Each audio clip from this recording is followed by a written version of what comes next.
Welcome to Shinyaji Ultra Potential Therapy. Welcome to 90 days free trial for Shinyaji Ultra Potential Therapy. Good morning.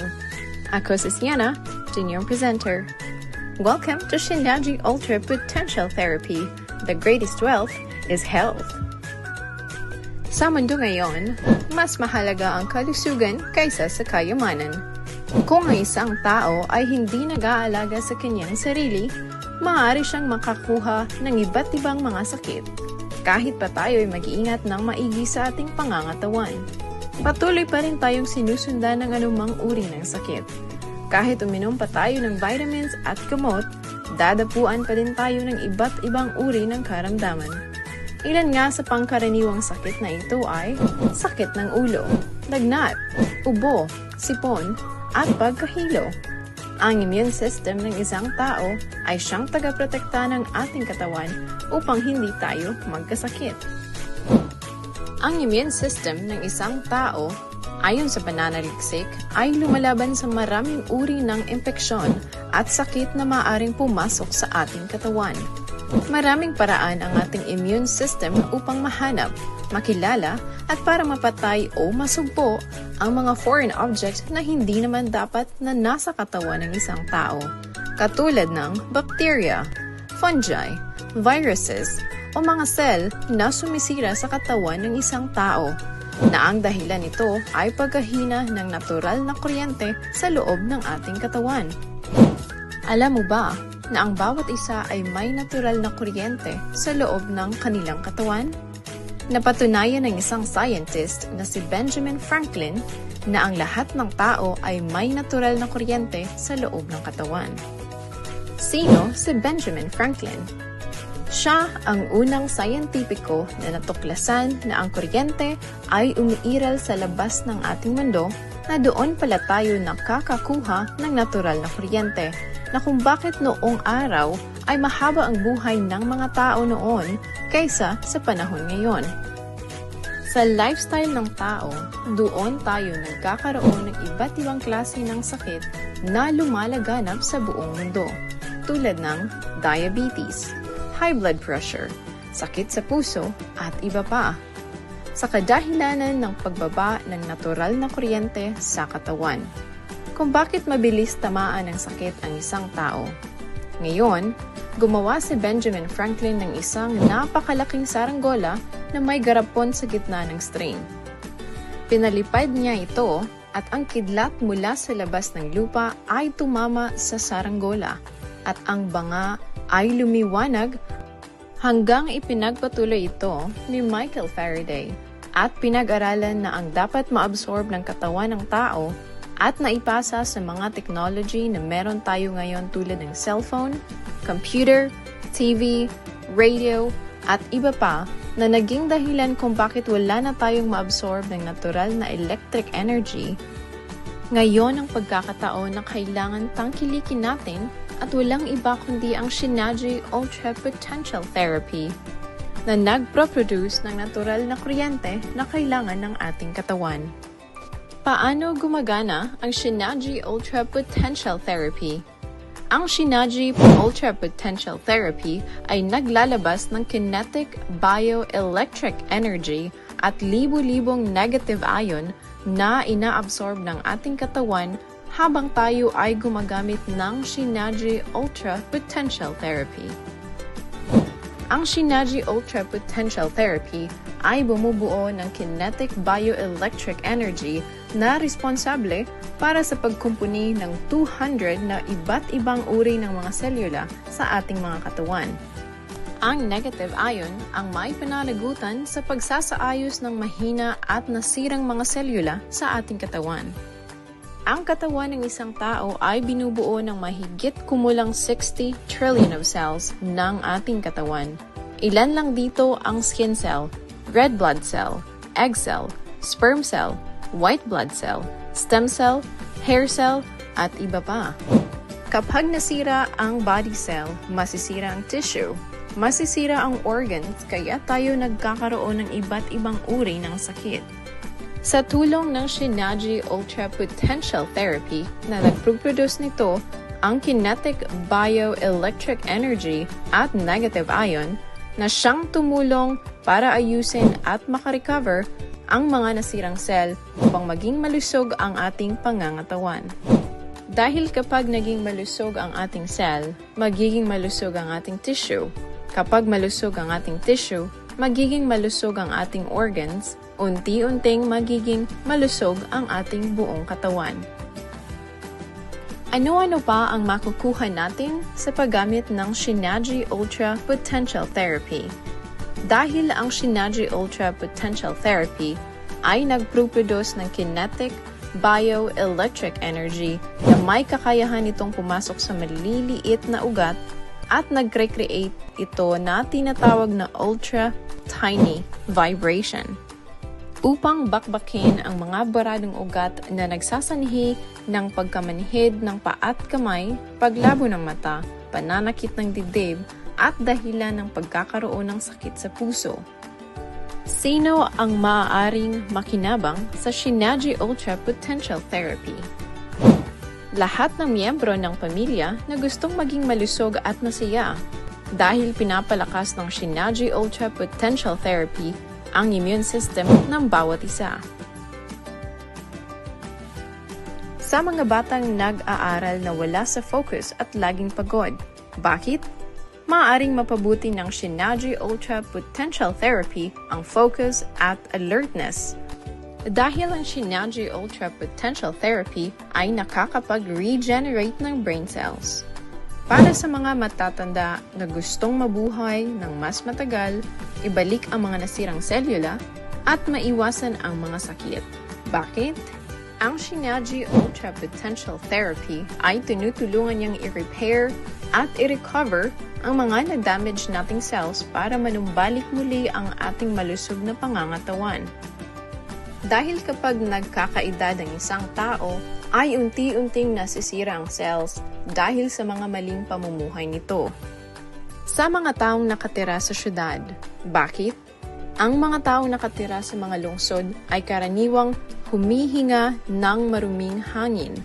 Ang Shinaji Ultra Potential Therapy ay bumubuo ng negative ion na katulad ng paglanghap ng malinis at sariwang hangin. Sa mga taong walang oras sa pag-ehersisyo, bakit? Kapag kulang ang ehersisyo ng isang tao, humihina ang kuryente sa loob ng ating katawan. Kaya sa paggamit natin ng Shinaji Ultra Potential Therapy, bibigyan tayo ng kinetic bioelectric energy na siyang katumbas ng 2 o 3 oras na pag-ehersisyo. Ang Shinaji Ultra Potential Therapy ay may kakayahang malunasan at pagalingin ang mga karamdaman tulad ng diabetes, stroke, arthritis, sakit sa puso, migraine, osteoporosis, muscle stiff, joint pain, sakit sa buto, cataract, asthma, cholesterol, rheumatism, irregular menstruation, skin sensitive, at iba pa. Ano ang makukuhang bentahe at benepisyo sa paggamit ng Shinaji Ultra Potential Therapy? Maaaring mabawasan ang pag-inom ng mga synthetic na gamot dahil ang Shinaji Ultra Potential Therapy ay tinatarget nito ang mismong pinagmumula ng ating sakit. Maikukumpara natin ito sa isang damo na kahit putul-putulin natin ang damo, mulit-muli lamang itong tutubo. Ngunit, pag binunot mo ang ugat nito, ito ay mamamatay. Ganon din ang ginagawa ng Shinaji Ultra Potential Therapy. Hindi niya tinatarget ang mga sakit, kundi ang pinagmumulan ng ating mga sakit. Makakatulog tayo ng maayos. Ang dahilan nito ay dahil may kapangyarihan ang Shinaji Ultra Potential Therapy na bumuo ng libo-libong negative ion na nakapaligid sa atin ngayon, katulad ng pagpunta sa kagubatan upang makalanghap ng malinis at sariwang hangin.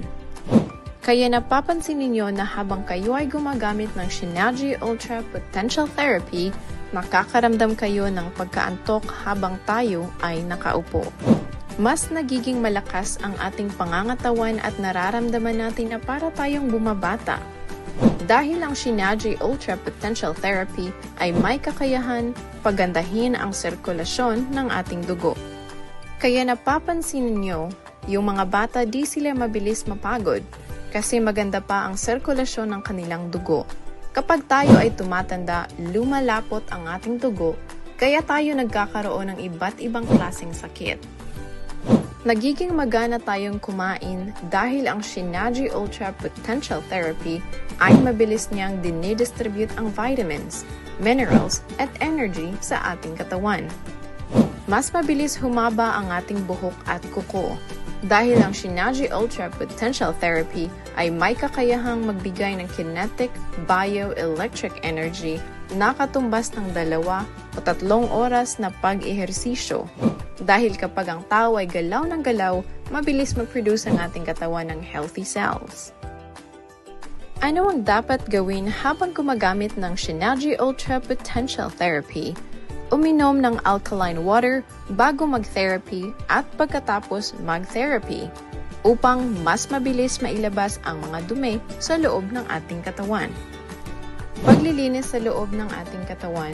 Kapag tayo ay gumagamit ng Shinaji Ultra Potential Therapy, sa una hanggang 10 araw ng paggamit ng Shinaji Ultra Potential Therapy, maaari niyong maranasan ang paglilinis sa loob ng katawan o paglabas ng dumi sa pamamagitan ng sumusunod. Pag-ihi. Ang ihi ay magiging mas madilaw, mabula, at mas mapanghi. Dahil dito, mas inilalabas natin yung mga uric acid at mga dumi na pwedeng magdulot ng kidney stone at iba pa. Pagdumi. Ang paglalabas ng dumi o defecation ng katawan ay 2 hanggang 3 beses sa isang araw, subalit karamihan sa inyo ay 1 beses o minsan ay wala sa isang araw. Kaya ngayon dahil sa paggamit ng Shinaji Ultra Potential Therapy, bukod sa normal na ang pagdumi, ito ay magiging mas maitim at mas mabaho na maaaring magdulot ng problema sa bituka at bato sa apdo. Pagpapawis. Magpapawis ng malagkit at makate. Sa pamamagitan ng pagpapawis, mailalabas nito ang lason o dumi na nagdudulot ng mabilis na pagkasira sa ating skin cells at mabilis na pagkulubot nito. Mailalabas din ang acid sa loob ng ating katawan sa pamamagitan ng pagpapawis. Pagutot at pagdighay. Mararanasan ang madalas na pagdighay at pagutot dahilan upang mailabas nito yung mga lamig at sobrang hangin sa ating katawan. Mga pagbabagong mararanasan sa paggamit ng Shinaji Ultra Potential Therapy. Hirap magdumi o defecation at sobrang pagdudumi o LBM.